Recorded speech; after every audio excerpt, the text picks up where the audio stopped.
सुप्रभात बच्चों, आपका दिन शुभ हो। आइए बच्चों, आज का जो हमारा वीडियो है वो 7th वर्ग का बनाया गया है, नए राज एवं राजाओं के उदय। बच्चों देखिए, ये जो इतिहास विषय है इसे आप लोगों से पहले भी हम कई बार कह चुके हैं और अभी भी कह रहे हैं कि इतिहास विषय को एक बार पढ़ने से इसे समझना बहुत ही समस्याओं का सामना करना पड़ता है। एक बार में आप इसे नहीं समझ सकते, बल्कि इसे बार बार पढ़िए, इतिहास को समझने का प्रयास कीजिए कि कौन सा वंश कब आया, उसके बाद जो है कौन से वंश का आगमन हुआ। तो कड़ी से कड़ी को जब आप लोग समझेंगे तभी जो है आप लोग को इतिहास की समझ हो पाएगी। आप चाहते हैं कि इतिहास को जो है सब इस तरह से पढ़ा दें कि आप जो है हमें एकदम तुरंत ही समझ में आ जाए, तो केवल हमारे ही मेहनत करने से और हमारे ही समझने से नहीं होगा, बल्कि स्वतः आप लोग को भी पढ़ना पड़ेगा और एक बार नहीं बल्कि किताब को बार बार पढ़ना पड़ेगा जब तक कि आप लोगों को समझ में ना आ जाए। अब मान लीजिए कि ये जो कड़ी है, ये जैसे कि अभी हम आप लोगों को पढ़ाने जा रहे हैं पल्लव वंश के उदय के बारे में बताएंगे। तो आप लोग कहेंगे पल्लव वंश, पल्लव क्या है? तो पल्लव एक नाम है, एक वंश का नाम है। जैसे कि मान लीजिए हमारी ही वंशज है, हम हैं, मान लीजिए हमारा कोई नाम है, वह नाम जो हमारा जो वंश चल रहा है तो यही पल्लव वंश कहलाता है।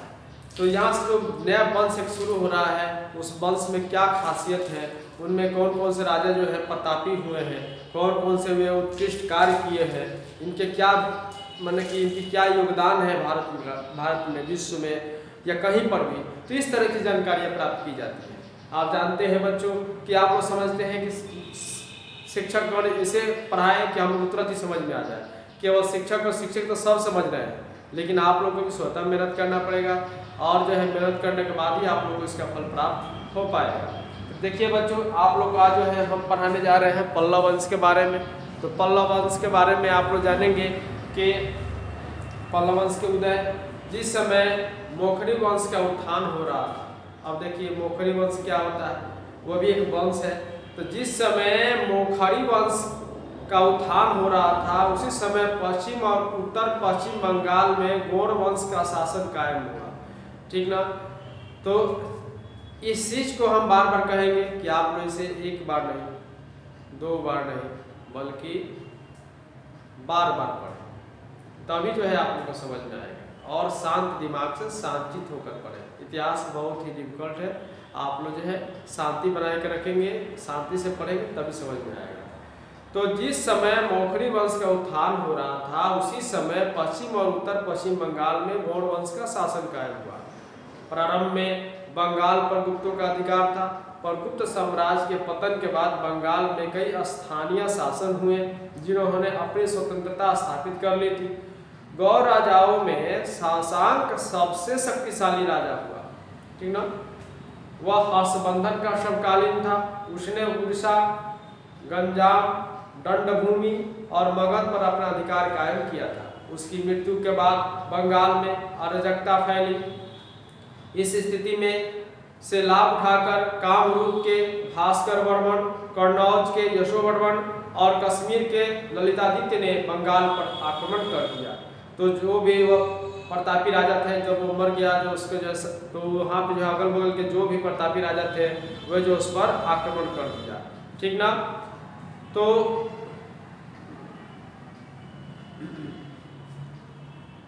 आक्रमण कर दिया। अराजकता से तंग होकर प्रजा ने गोपाल को अपना राजा चुना।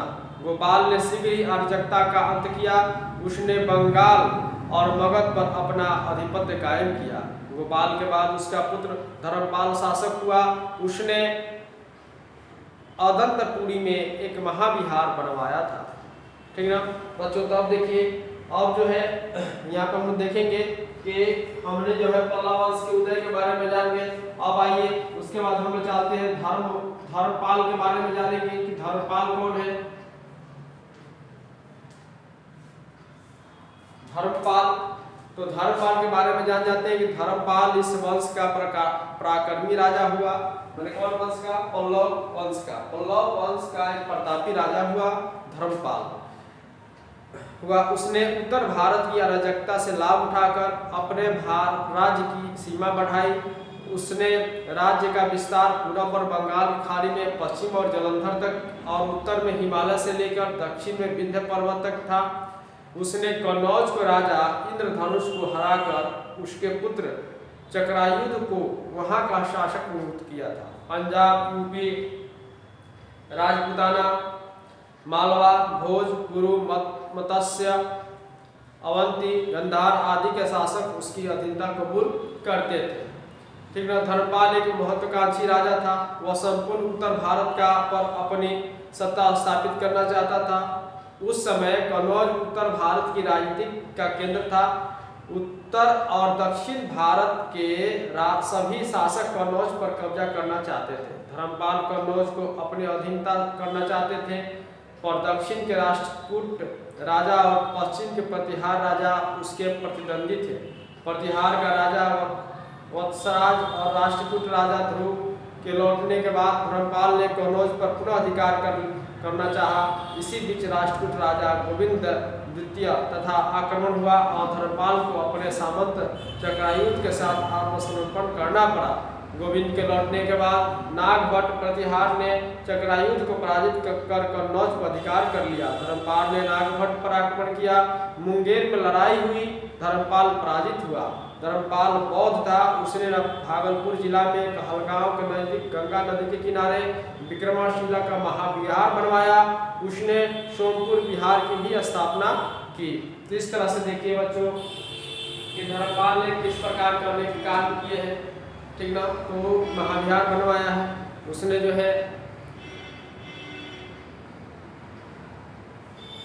है अनेक प्रकार के विक्रमशिला महाविहार बनवाया, जो कि बहुत ही नामी है। तो इस प्रकार बच्चों इस वर्ष के बारे में हम लोग एकाएक जो है आप लोग चाहेंगे कि एकाएक सब समझ में आ जाए, तो ये नामुमकिन है। आप लोग घर पे हम इसीलिए तो आप लोग को जो है जो भी चीज़ है कॉन्सेप्ट के माध्यम से आपको बता रहे हैं, क्वेश्चन आंसर भी करा रहे हैं। तो कॉन्सेप्ट तैयार कराने के बाद ही प्रश्न उत्तर की ओर हम लोग चल रहे हैं। तो आप लोग बच्चों घर पे किताब को जो है 2 बार नहीं, 3 बार नहीं, बल्कि बार बार पढ़िए। हम बार बार आप लोगों से कह रहे हैं, क्योंकि इतिहास जो है एक बार में समझ में आने वाली नहीं है। आप लोगों को जो है बार बार पढ़ना पड़ेगा, तब जो है आप लोगों को समझ में आएगा। तो बच्चों आज की वीडियो के लिए इतना ही। धन्यवाद। जय हिंद, जय भारत।